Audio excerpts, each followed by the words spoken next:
Hi guys, it's Jasmine. I'm coming on today because I want to share my testimony with you guys.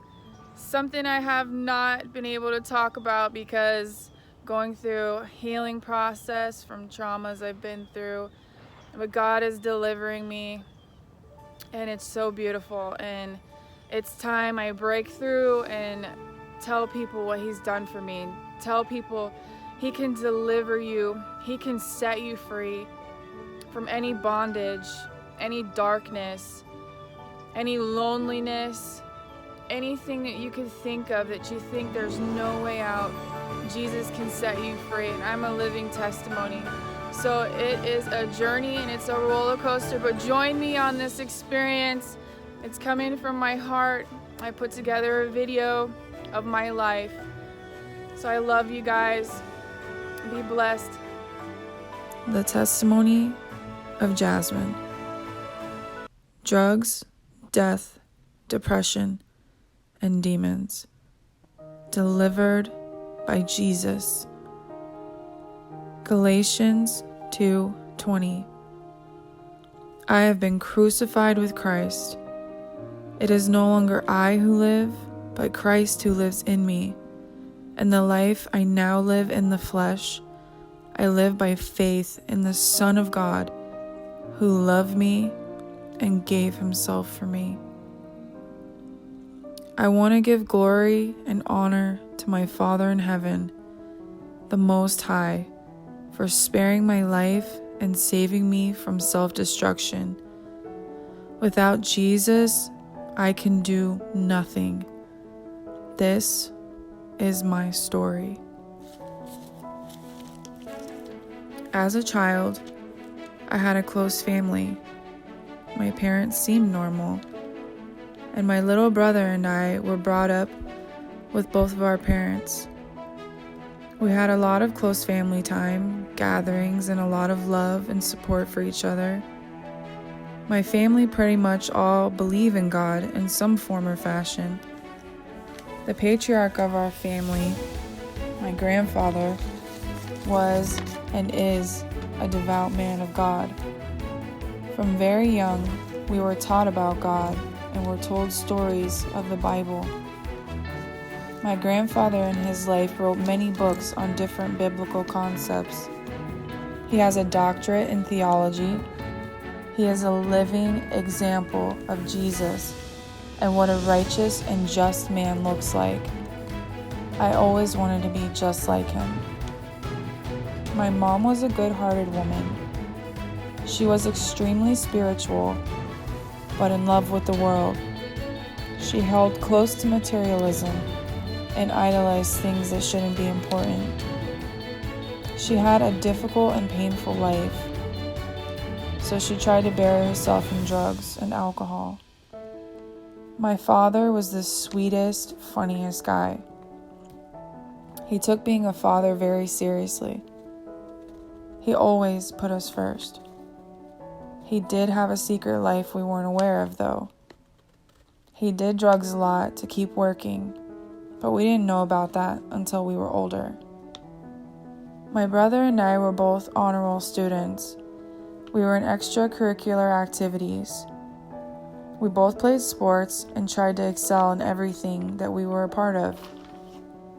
I was extremely focused on school and becoming a dancer, until what happens to any unsuspecting 13-year-old girl, I met a boy. I fell for him and soon after was pregnant. At 15 years old, I gave birth to my beautiful daughter, Alze. From then on, my life changed forever. My friends turned their backs on me, and I became the outcast at school, the loner girl. The emotional distress was too much, so my mom allowed me to drop out. I got my GED and started to work right away.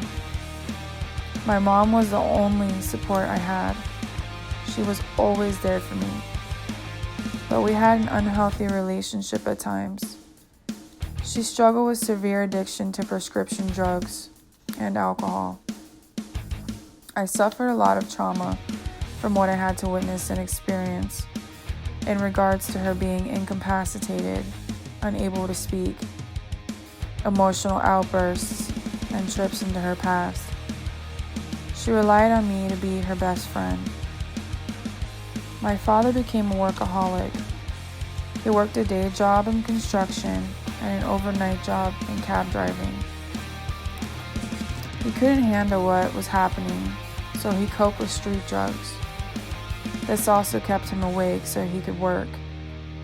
He upgraded from beer to liquor every day to try and shut off and sleep. They became very broken and unhappy. I was arrested with my mother for stealing when I was 10. Kleptomania was also a problem in our household. We practiced a lot of really bad things we thought were normal. After I became a mom, I was much more aware of how wrong everything was and wanted to protect my child. I grew up legally blind and would get headaches a lot. Without thinking of the consequences, my mom gave me my first Percocet. After taking them daily for a couple weeks, I unknowingly became dependent on them. Both of my parents had prescriptions for them, and they gave them to me freely. After it was too late, my mother, from her own experience, realized what had happened. When I started to get shakes and nauseous from withdrawal symptoms, my body was dependent on this medication that mimics the effects of heroin. From then on, they supplied them to me to prevent sickness, and this led me on a dangerous path to nowhere. At 18, I moved out. I had a good, steady job, and another boy came into my life. I was still using this medication because the withdrawal symptoms were excruciating, but I also enjoyed the high. They became a crutch. I needed them, and it grew deep into who I was. This boyfriend ended up introducing me to OxyContin and then to heroin. After a while, I started to use heroin because it was cheaper. I hated who I had become. I had vowed to myself I would never be like my mom. My daughter was small, and the guy I was with was getting out of control. I parted ways with him, and I went to get some help. I started to go to the Center for Drug-Free Living. I was put on a substitute for heroin called methadone. I ended up leaving and I was clean for 6 months. But one day I came across it again and relapsed. At this point, I became numb to my own convictions. I was partying a lot, going out and drinking, enjoying meaningless nightlife. I thought it was normal in how teenagers behaved. I was hiding my drug addiction from everyone, including my child. I believed I was a good mom. I never let my daughter see the monster I had become. I was a functioning addict, an addict with integrity, and that was my justification for it. As long as my problems were hidden, it was okay. When I was 21, a lot happened in my life. I got into a relationship with a man named Cameron. We knew each other as kids, but we were brought together through a mutual job. He was big into drinking and cocaine. I reluctantly shared with him I was a heroin addict, because that's not something you can hide from someone you share your life with. We both enjoyed drugs, so we ended up enjoying them together. We were caught up in the moment and moved in together. He started to help me raise my daughter when she was only 5 years old. He was amazing, and he reminded me a lot of my dad and how great he was. They had a lot in common, drugs and alcohol being one of them. We started to do drugs with my parents. We were smoking meth and doing GHB together. We thought it was some weird, distorted way of bonding and spending time together. I was just growing more empty and losing who I was and everything I believed in.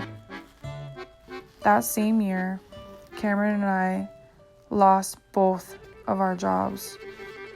This was in 2008, the year of the Great Recession. Right after that, my dad passed away. He died from pulmonary embolism, his lungs and body shutting down from the meth use. My dad was so unbelievably special to me. He took such good care of all of us and treated me as though I was always his princess. Shortly after his death, my mother had to confess something that had haunted her my whole life. She had cheated on him right after they were married to pay for drugs, and I was conceived that very night. Whether my dad knew for sure, I will never know, but he treated me like I was his own, and our relationship will always mean everything to me. I felt like my whole world had just shattered. I was addicted to drugs, jobless, and now dealing with the biggest loss of my life. I naturally spiraled downward into a deep depression. Cameron was right there with me through all of it, but my despair rubbed off on him. While we were unemployed, my grandfather took care of us for 4 straight years. He allowed us to live in our home and to not worry about food or our basic needs. He was such a man of faith, pure in love, and would never allow me to suffer. He's seen that I couldn't handle what I was going through, so he just carried us. Meanwhile, we still had a drug addiction to feed. We sunk low, tossed all our morals out the window, and walked completely in darkness. We were the people you see panhandling, asking for money at gas stations. We were the getaway car for numerous crimes. We would steal not only from stores, but from people's lawns and pawn the stuff for money. We were miserable, but we had each other and the drugs. During this time, I lost sight of the light of God, started to experience demonic attacks in my house and on myself as I would try to sleep. A lot of times, I could not sleep at night, and my state of mind had me helpless and in a mindset where I could do nothing but lay in bed. In this time, I gained close to 250 pounds. Cameron took the burden on himself and took care of my daughter and I way more than he should have ever had to. I was rapidly declining into a place where I began to be unable to distinguish reality from dreams. I was hospitalized 3 to 4 times for different health complications and almost left this world a few times. I already had anxiety most of my life, but it developed into self-isolation. I didn't want to be around people or speak to people. I didn't want to talk on phones or communicate, not even with my family members. I shut off to everyone except for Cam and my daughter.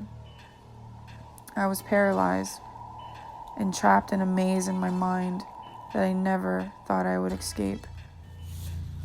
I would cry to God at night when I felt I could see demons or shadows in my room or feel heaviness on my chest. I knew God was there, but I didn't know how to reach God. But He had a plan.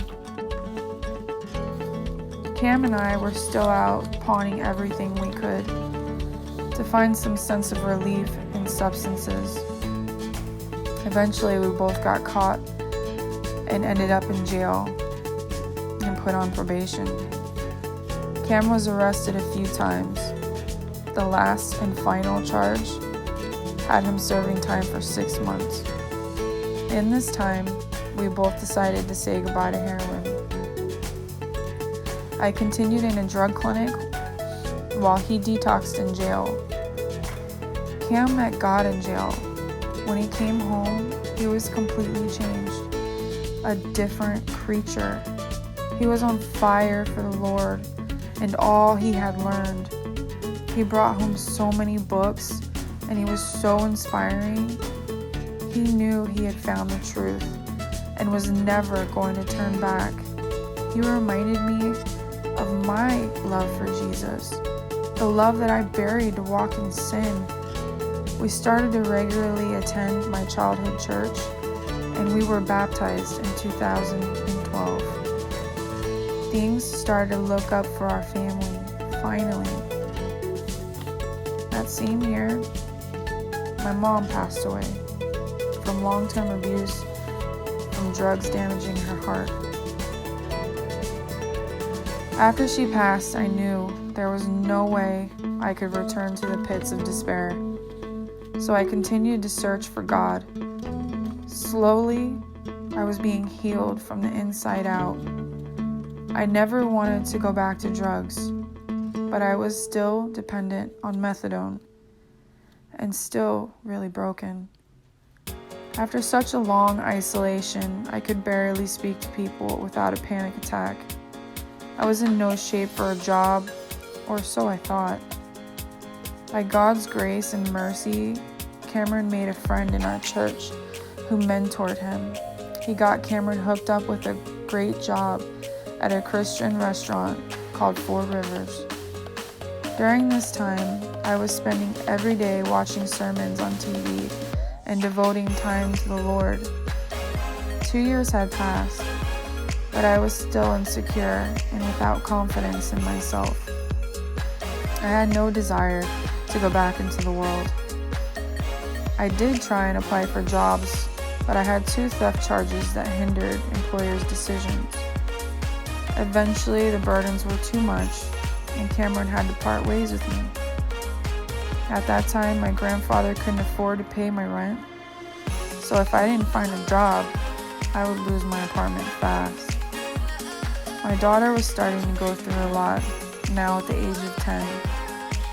She really didn't understand what was happening, because we were never without the things we needed. My grandfather and Cameron took great care of us, and I am eternally grateful. I knew I had no choice but to pull myself together and get a job after 6 years without having one. God is so amazing in who He places in our path, even in the most unsuspecting places. My counselor at the drug clinic was a Christian man. He was an ex-crack addict. He was the most humble, gentle, caring man. I would have never known about his past if he wouldn't have shared it with me. He was deeply concerned for me and told me he knew that I wasn't like most addicts. He took a chance on me and connected me to an interview with the Hilton Hotels at SeaWorld. By the grace of God, I was hired. I had a chance to start over. I was rusty, but nothing was going to stop me. I was placed in a position only men work in, so I was pushed to be tough physically and mentally. The guys around me supported me and helped build me up. I started to lose weight immediately. After a year, I lost close to 200 pounds. I regained my joy. I grew in confidence. I had strength I never knew I had. I couldn't have picked a more perfect place to restore what I had lost and broken. After a year of working there, in 2015, I decided to detox off methadone. It was the hardest thing I've ever done, but I knew God was right there with me. He gave me supernatural strength, and I'm so grateful. But the devil is crafty, though. I thought smoking pot would help with severe withdrawal symptoms and insomnia. Pot's natural, right? This just led me to lose my clarity and start to think it was okay to casually drink with friends. This just stopped my growth, and now my relationship with God was put on the back burner.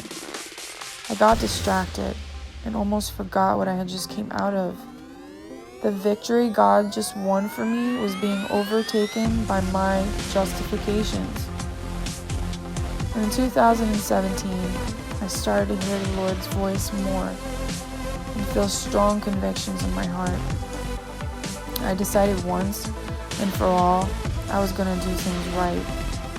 This process took time, but in 2018, I quit smoking pot. I had so many chains I never thought would break.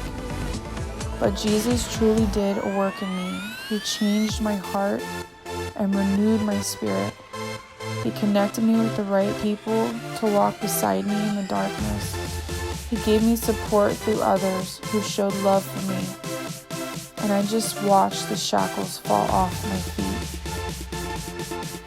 The past 3 months have probably been the craziest out of all the journeys I've been on with the Lord. After being in the darkness for so long and being smothered in fear, I was led to come off my lifelong anxiety medication, Xanax. I had always depended on this medication, and for a long time I even abused it. I became paralyzed in fear and was unable to socialize or build relationships. I could not speak with people without having a panic attack. I have been prone to isolate myself my whole life just to avoid the physical pain of anxiety. God told me to trust Him. So my last and final chain is broken. He walked me through the fire and set me free. I have been able to start building relationships with people. I also got called to 2 different ministries, one with kids and one with teens, where I actually speak about Jesus. I'm able to go on my very first missions trip to the Dominican Republic. God has big dreams for me.